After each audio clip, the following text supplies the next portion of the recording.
Salut! Le développement personnel est devenu aujourd'hui une science et une discipline qui permet à tout un chacun de réaliser ses rêves et ses objectifs. C'est une science humaine qui a accumulé beaucoup d'expérience et dont plusieurs experts ont pu identifier les démarches précises qui permettent aujourd'hui de réaliser nos rêves et nos objectifs. On va voir dans cette vidéo le résumé de toutes ces étapes à travers toutes les lectures qui existent aujourd'hui sur ce domaine qui est celui du développement personnel. Donc, à tout de suite.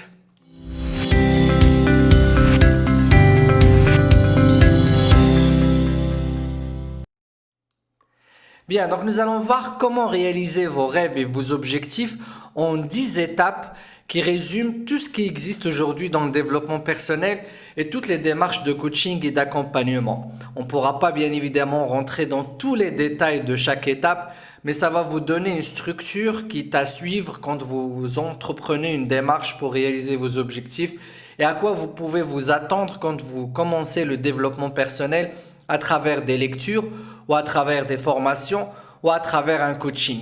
Ces étapes, elles se ressemblent, elles se retrouvent dans tous les livres de développement personnel, que ce soit des livres qui parlent d'expériences personnelles, c'est-à-dire des personnes qui ont réussi, ou d'autobiographie, ou de livres de coaching, ou de livres qui proposent des conseils. Bien évidemment, il se peut que vous voyez des livres qui donnent un aperçu beaucoup plus approfondi sur une ou deux étapes, mais dans cette vidéo, je vais vous partager toutes les étapes en 10 étapes, donc c'est vraiment une synthèse de la démarche à suivre pour réaliser vos objectifs. Si vous êtes prêts, on va commencer tout de suite. Donc, à la première étape pour réaliser ses rêves et ses objectifs, c'est tout d'abord de savoir les définir.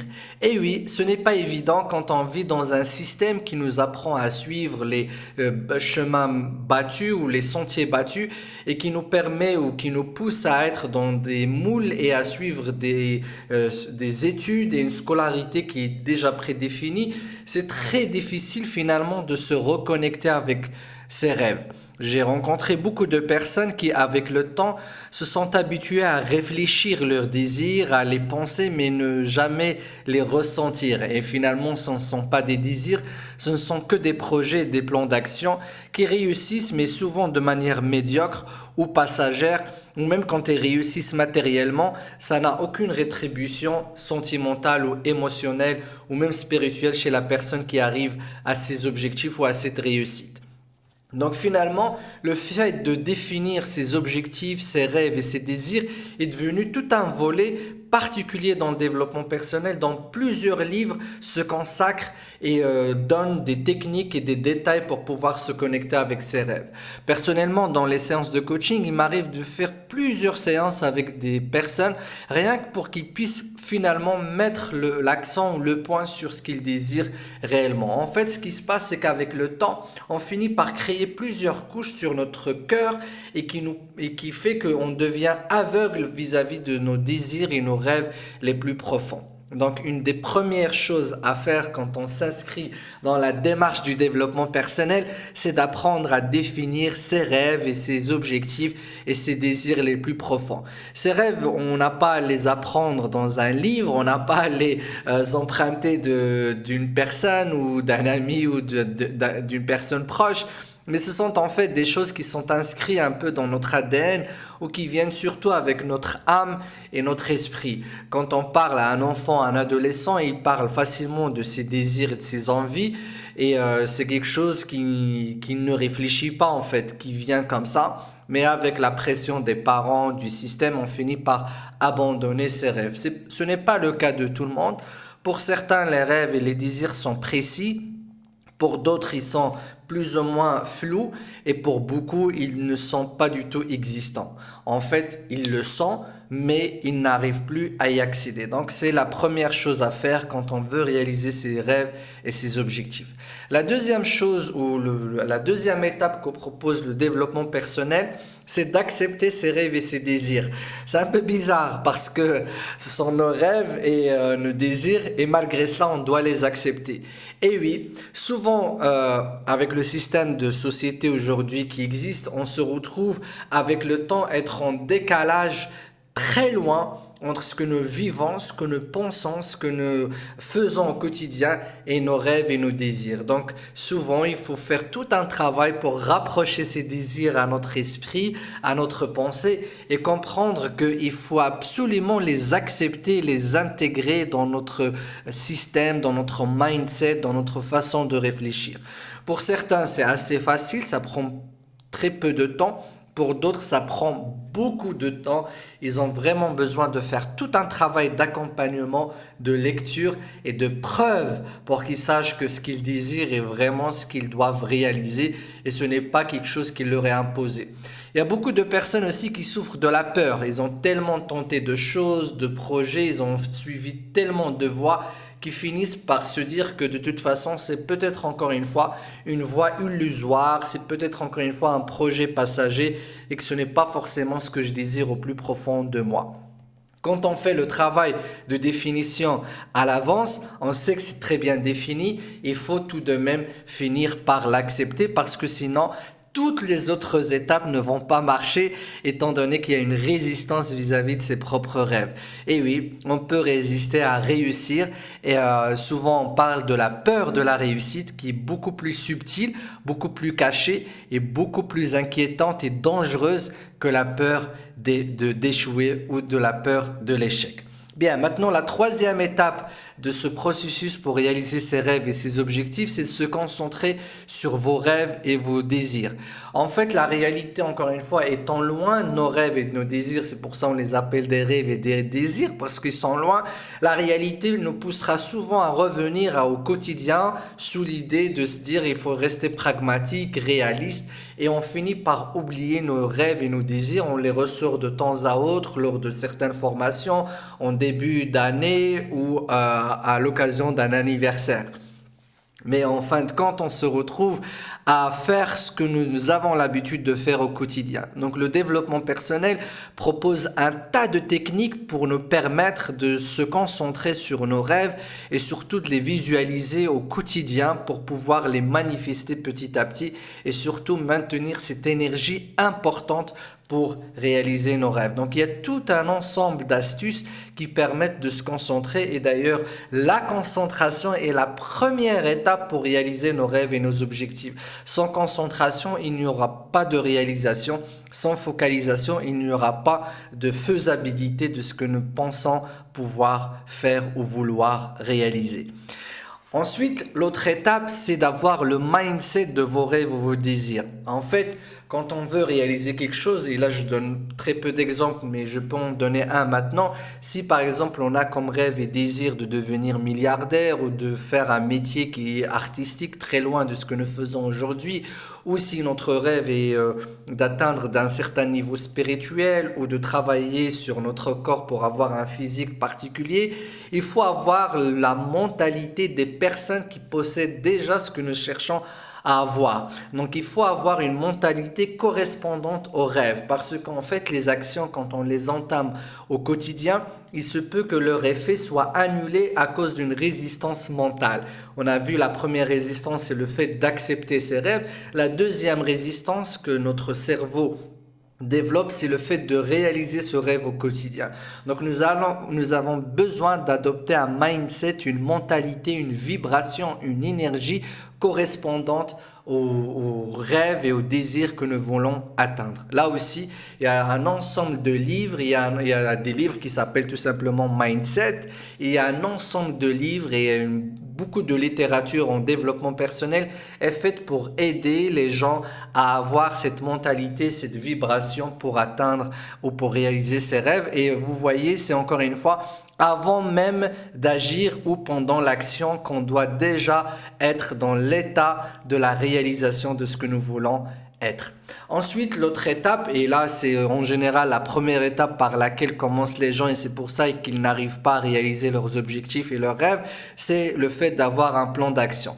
Et là, vous voyez que le fait d'avoir un plan d'action ne vient qu'après avoir défini, accepté, étant concentré et après avoir eu le mindset. Donc, il y a déjà 4 étapes qui sont passées avant de réfléchir au plan d'action. Et une fois nous avons bien réussi ces 4 étapes, le plan d'action ne devient qu'un petit détail et qui devient en fait un symptôme et un résultat de tout le travail qui aurait été fait avant. Quand on commence par le plan d'action, ça devient très difficile. Souvent, on se perd dans les actions et souvent, ce plan d'action n'est pas du tout adapté à ce que nous pouvons faire. Et bien évidemment, on n'est pas à l'abri d'avoir beaucoup de résistance par rapport à ce plan d'action. C'est pour ça qu'il faut vraiment se préparer et avoir ces 4 étapes. Et d'ailleurs, beaucoup de livres de développement personnel n'aborde pas trop cette partie de planification et de plan d'action parce que c'est la plus simple en vérité si la partie mindset et focalisation et acceptation et surtout définition a été bien faite.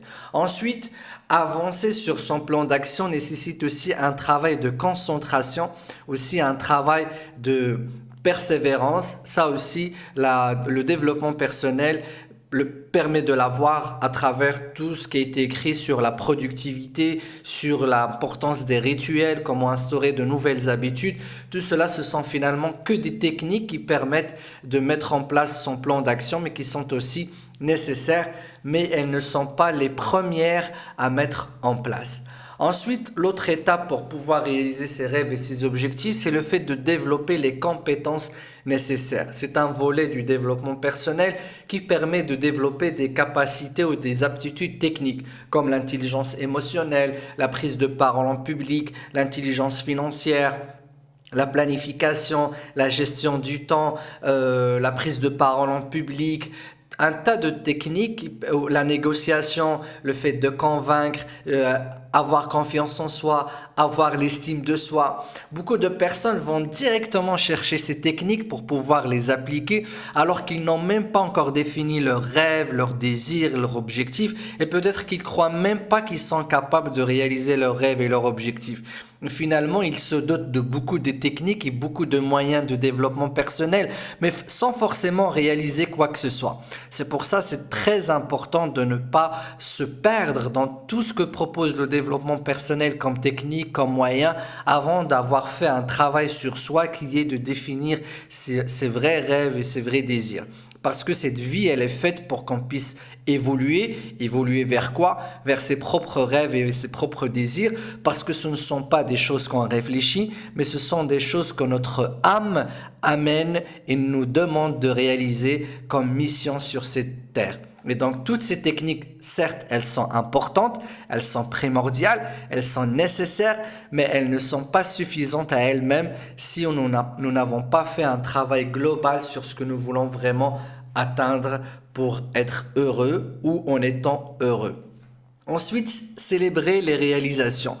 Le développement personnel rappelle, pas beaucoup malheureusement, très peu de livres parlent de cela, mais c'est très important. Dans le coaching, on le fait et le coaching met beaucoup l'accent sur ce point, c'est celui de célébrer les réalisations. On peut se perdre dans beaucoup de réalisations en pensant que nous n'avons pas atteint nos objectifs et l'un des revers de l'ambition, c'est cela, c'est de penser toujours vouloir atteindre quelque chose alors que derrière, on a déjà réalisé pas mal de choses. Donc c'est très important de prendre régulièrement le temps de célébrer les petits succès, les petits avancements, les petites transformations parce que ça va constituer le carburant avec lequel nous pouvons encore continuer à avancer et à progresser. Le chemin peut être parsemé d'obstacles, ça c'est sûr, de critiques, de regards négatifs, de haut et de bas. Et le moyen qui permet de dépasser tout cela, c'est ces petites célébrations, ces petites fêtes, des fois qui peuvent prendre quelques minutes, quelques secondes. Et c'est des moments aussi de gratitude, de remerciement vis-à-vis du divin, vis-à-vis de l'univers, vis-à-vis des gens, vis-à-vis de soi-même, pour pouvoir ensuite reprendre le souffle surtout et avoir l'énergie pour pouvoir continuer. Ensuite, se détacher de ses propres réalisations. C'est très important parce que finalement, il faut comprendre que tout ce que nous faisons et tout ce que nous réalisons ne s'inscrit que dans un rôle que nous jouons sur cette terre. En fin de compte, nous sommes une âme et pour que l'âme soit illuminée, heureuse, contentée, elle n'a pas besoin de réalisation. En fait, on n'a même pas besoin de réaliser nos rêves et nos objectifs pour être bien et pour être heureux. Mais c'est, disons, une mission que nous menons sur cette terre et ces rêves et ces réalisations complètent cette mission ou la font illustrer dans le monde réel. Donc il faut apprendre dans le processus d'avancement, de progression, d'acquisition de matériel, d'exploit, de réussite, de comprendre que finalement nous ne sommes pas ces réussites parce que nous ne pouvons pas non plus être nos échecs, et se détacher et avoir cette sphère qui permet de vivre dans un monde qui est un peu en dehors du monde de l'ego et de la dualité. C'est un peu paradoxal parce qu'au début on parlait de rêve et de réussite et puis à un certain moment on se dit qu'il faut s'en détacher parce que les rêves et les réussites ne doivent pas s'arrêter, c'est un processus continu, on ne prend pas la retraite dans la vie, on peut la prendre d'un poste, d'un travail, mais dans la vie on doit continuer à se réaliser jusqu'à la dernière heure, on peut encore vivre sur cette terre, et pour pouvoir faire cela sans s'épuiser, sans se prendre... sans se croire être Dieu ou sans avoir la grosse tête, on doit se détacher régulièrement de tout ce que nous réalisons et comprendre que nous ne sommes finalement qu'une âme et que l'âme, elle a ses propres règles de réussite et de bonheur. Et enfin, répéter ce processus. Le développement personnel n'est pas là pour nous assister et faire les choses à notre place. Les coachs ne donnent pas de conseils, ce ne sont pas des experts dans la réussite, mais permettent aux gens de faire des expériences qui leur permettent de découvrir eux-mêmes les règles de la réussite et comment pouvoir se développer au quotidien et surtout acquérir ces outils de développement et ces outils de réalisation de ces rêves, de vos rêves et de vos objectifs. Donc l'idée ici, c'est très simple, c'est au lieu d'aider quelqu'un à pêcher un poisson, c'est de lui apprendre à fabriquer sa canne à pêche et à fabriquer donc tous les outils dont il aura besoin et apprendre ensuite à pêcher par lui-même. Donc si dans une expérience de réussite et de réalisation, vous n'avez pas pu avoir vous-même les outils pour continuer à faire ce travail par vous-même, eh bien en fait vous n'avez pas encore appris à vous développer, à évoluer. Donc les livres de développement personnel, le coaching en particulier, permet d'avoir ces outils-là et d'acquérir sa propre méthode et sa propre façon de réussir, parce que même si on a parlé de ces étapes, chacun aussi a sa façon de faire, chacun a sa manière. Il y a des personnes qui sont hyper méga organisées, qui ont besoin de rituels précis, de se lever chaque jour à une heure précise pour pouvoir réaliser leur objectif et qui ont besoin d'une grande discipline et qui en sont capables. Il y a d'autres personnes qui leur rituel c'est de se réveiller tard, c'est de se réveiller, c'est d'être toujours en retard, mais qui ont aussi d'autres rituels, d'autres habitudes, d'autres mindsets qui leur permettent de réussir. Donc il ne s'agit pas de donner une recette précise, une heure précise de se réveiller, de dormir, de manger, d'agir au quotidien, mais il s'agit de donner les grands points qui permettent de réussir, quelle que soit la personne, quelle que soit la culture, et puis à chacun de s'adapter, de mettre l'accent sur les points qui sont très importants pour elle et ensuite de les développer et de négliger les points qui pourraient être un peu lourds et qui ne sont pas nécessaires pour la personne qui voudrait atteindre ses rêves et ses objectifs. Donc l'idée, ce n'est pas de mettre les gens dans un moule, mais c'est de leur donner le cadre et de leur permettre d'agir dans un cadre et dans un chemin et dans une voie, tout en suivant bien évidemment les étapes qui permettent d'atteindre ses rêves et ses objectifs. Donc voilà un peu ce que j'ai voulu proposer dans cette vidéo et résumer dans cette vidéo. À Faisal Hafidi Training, sur notre site, on propose pas mal de formations sur le développement personnel, donc pour développer les capacités, les compétences nécessaires pour réaliser ses rêves et ses objectifs, mais nous proposons également un programme qui permet de s'inscrire dans une démarche d'évolution sur le temps. C'est un programme qui dure minimum une année, mais plus d'une année en vérité, pour pouvoir vraiment faire les transformations nécessaires. Pour plus d'informations, vous pouvez aller en bas de cette vidéo et aller sur le site www.faisalhafidi.net. Encore une fois, un grand merci. J'espère qu'on pourra se revoir très bientôt. Et je vous dis à très bientôt pour une nouvelle vidéo et un nouveau concept ou une astuce ou un conseil pour réaliser ses rêves et ses objectifs. Et n'oubliez pas de vous inscrire ou de vous abonner à la chaîne YouTube en bas de cette vidéo et d'appuyer sur la petite clochette pour pouvoir recevoir une notification à chaque fois une nouvelle vidéo est publiée. Merci encore une fois. À très bientôt. Ciao, ciao.